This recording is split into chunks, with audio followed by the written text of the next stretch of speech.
नाज़रीन, मैं हूँ आपका मेज़बान खालिद जमील और आज हम दो तीन अहम मामलात पे बातचीत करेंगे। एक तो पाकिस्तान में इस वक्त जो सैलाब की सूरत हाल है उसमें जो सियासत हो रही है, और सैलाब के साथ साथ जो सियासत के अंदर एक तूफ़ान आया हुआ है जिसके नतीजे में ना सिर्फ पाकिस्तान का तशख़्ख़ुस को नुकसान हो रहा है, बल्कि इस वक्त जो मुल्क की मजमूई तामीर व तरक्की का अमल है उसमें भी रुकावटें पैदा हो रही हैं। और एक बार फिर पाकिस्तान में इमरजेंसी के नफाज के बारे में सोचा जा रहा है बड़ी संजीदगी के साथ। तो इस हवाले से बातचीत करेंगे। और दूसरा, इमरान खान साहब का जो बनी गाला की रिहाइश का है उसके सर्च वारंट हासिल करने की कोशिश की जा रही है, और ये सोचा जा रहा है कि इमरान खान के घर की तलाशी ली जाए, वहाँ पे छापा मारा जाए। तो इसके इतने ज़्यादा नुकसानात या मुज़मरात होंगे, इस पर हम बातचीत करेंगे। और ये ऐसा क्यों सोचा जा रहा है, इसके पीछे मकासद क्या है, इस पे हम बात करेंगे। जहाँ तक मामला है ये सारी पॉलिटिक्स का, इसके साथ साथ ना सिर्फ मुल्क में एक जो सैलाब के नतीजे में पैदा होने वाली सूरत हाल है और एक इमरजेंसी की कैफियत है,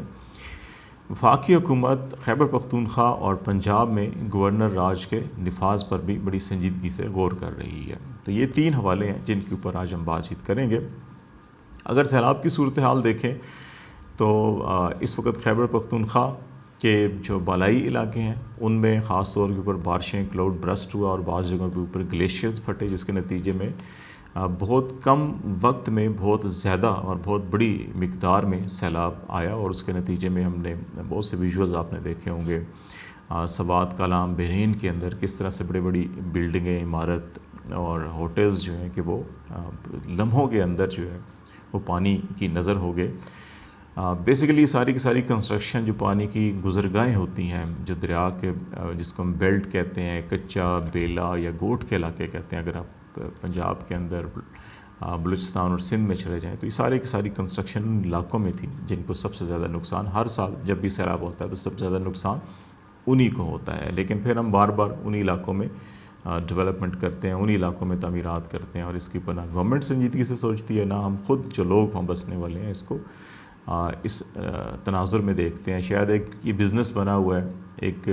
कि तबाही आएगी और फिर उसके अंदर से रिकन्स्ट्रक्शन होगी और फिर वहाँ पैसे खर्च होंगे और पैसे खाए जाएंगे। तो इस अमल के ऊपर जो है कि एक अकाउंटेबिलिटी का फैक्टर ज़रूर आना चाहिए और सोचना चाहिए। अभी तक जो सूरत हाल है मुल्क भर में इस सैलाब के नतीजे में तकरीबन 1000 के करीब NDMA का जो लेटेस्ट डाटा है वो 982 है अफराद जाँ बाक हुए हैं, और कोई 1456 अफराद जो है वो ज़ख्मी हुए हैं जो रिपोर्टेड केसेस हैं, और 8000 से ज़्यादा जानवर जो हैं वो पानी में बह गए हैं या जाँ बाक हुए हैं, और तकरीबन 7 लाख घर जो हैं वो इससे तबाह हुए हैं, और 150 के करीब जो है कि वो मुख्तलिफ़ इलाकों में जो पुल हैं वो टूट गए हैं, जिसकी वजह से राब्ता सड़कें जो हैं इस वक्त बंद है। और बिलखसूस जो बलूचिस्तान है उसका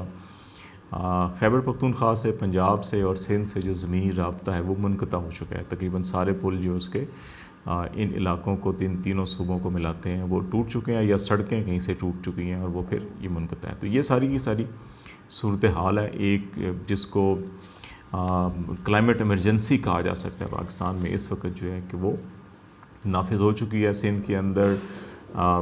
30 से ज़्यादा अजला जो है कि उन जो वहाँ का PTM में है उसके ख्याल के मुताबिक वो टोटली जो है कि वो इस वक्त बारिशों के नतीजे में जो पानी आया उसकी नज़र हुए हैं। अभी जो खैबर पख्तूनख्वा में इंडस रिवर में काबल रिवर, सवात रिवर, ये सारा पानी जब इकट्ठा होकर इंडस रिवर में शामिल होगा और फिर ये साउथ पंजाब और सिंध में दाखिल होगा, तो ये एक और सैलाबी रेला है जो वहाँ जब पहुँचेगा अगले एक हफ़्ते के अंदर अंदर, तो इसके नतीजे में भी नुकसानात का अंदाज़ा लगाया जा रहा है। और इसके हवाले से अभी से इक़दाम करने चाहिए, लेकिन बदकिस्मती से ऑलरेडी इतना बड़ा नुकसान हो चुका है कि जिसको संभालना भी मुश्किल हुआ है। पाकिस्तान फ़ौज, तमाम इदारे, हमारे कानून नाफिज करने वाले ज़िले इंतज़ामिया, बाकी इदारे जो हैं कि वो भी इसके अंदर काम कर रहे हैं, लेकिन जिन इदारों ने इमदादी सरगर्मियों में रिलीफ एक्टिविटीज़ में हिस्सा लेना होता है वो ख़ुद इसका शिकार हुए हैं, तो इसलिए काफ़ी मुश्किलात आ रही हैं सारी सूरत हाल के अंदर। लेकिन ऐसी सूरत हाल में भी जो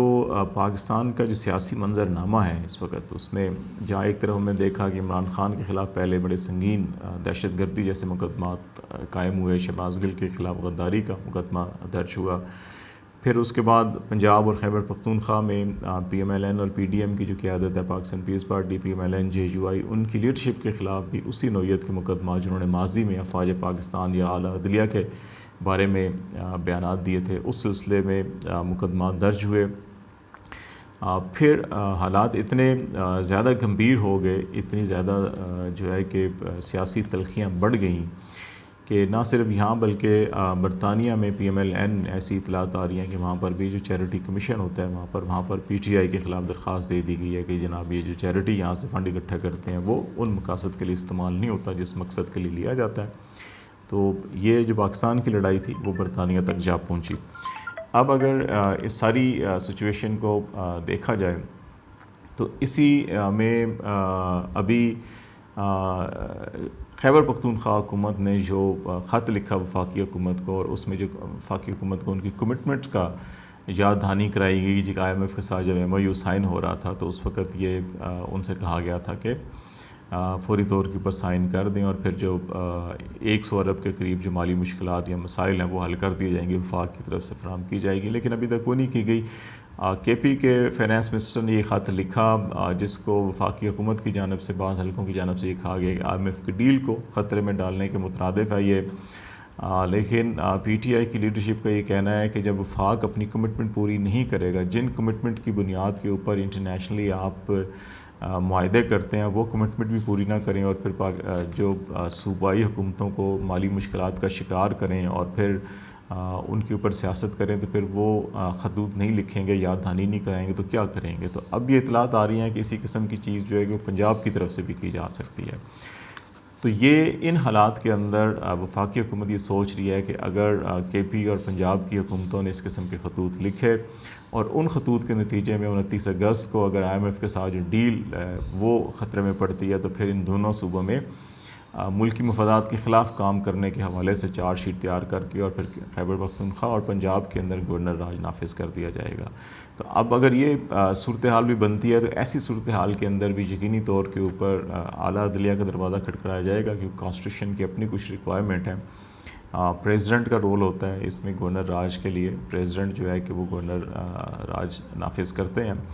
वो इसको अप्रूव करते हैं नहीं करते। फिर अगर वो अप्रूव नहीं करते असम्बली, तो वफाकी हुकूमत आज ख़ुद जिस तरह से गवर्नर की तब्दीली के हवाले से पंजाब में आज ख़ुद उन्होंने नोटिफिकेशन जारी कर दिया था, तो उस किस्म की कार्रवाई होगी या नहीं होगी। तो ये सारी एक और नई जो सियासी और कानूनी आइनी जंग है उसकी तैयारी की जा रही है। तो इस सारी सूरत हाल के तनाज़ुर में जो सबसे ज़्यादा खौफनाक चीज़ है कि आगे इमरान खान साहब को गिरफ़्तारी के लिए तैयारी की गई, तो पूरे मुल्क में लोग जो है कुछ सड़कों पर निकल आए थे, तो वो गिरफ़्तारी नहीं की गई। इमरान खान साहब ने कबल गिरफ़्तारी जो है वो ज़मानत करवा ली। अब जो है कि शहबाज गिल साहब के साथ मुंसलिका जो केस है, जिसमें ये कहा गया जी कि उनके पार्लियामेंट लॉजेस में उनकी अपार्टमेंट में से एक सैटेलाइट फ़ोन और डायरी और एक पिस्तौल बरामद किया गया, उसका अलग से उनके ख़िलाफ़ मुकदमा भी दर्ज किया गया। तो अब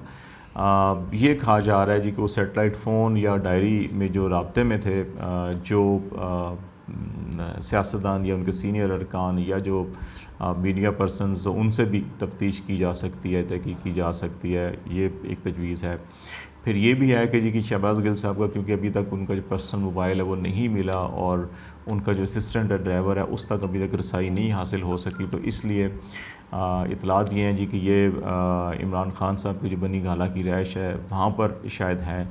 तो उसको रसाई के लिए, उसके सर्च के लिए जो है कि ये वारंट हासिल करने की कोशिश की जा रही है। लेकिन मेरा ख्याल है कि ये इस वक्त जो मुल्क की सूरत हाल है, जो सैलाब की सूरत हाल है, जो इंटरनेशनली इस वक्त पाकिस्तान का एक परसेप्शन बना हुआ है इंटरनेशनल मीडिया के अंदर, जो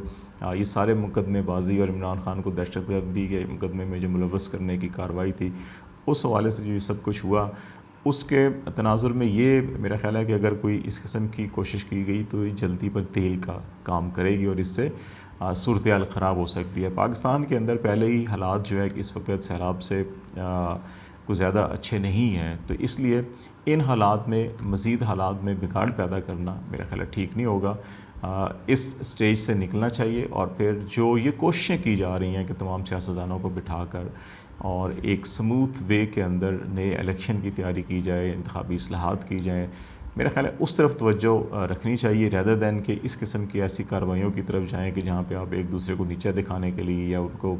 घुटनों के बल गिराते गिराते जो है कि वो हुकूमत और रियासत का जो साख है उसको मत गिराएं,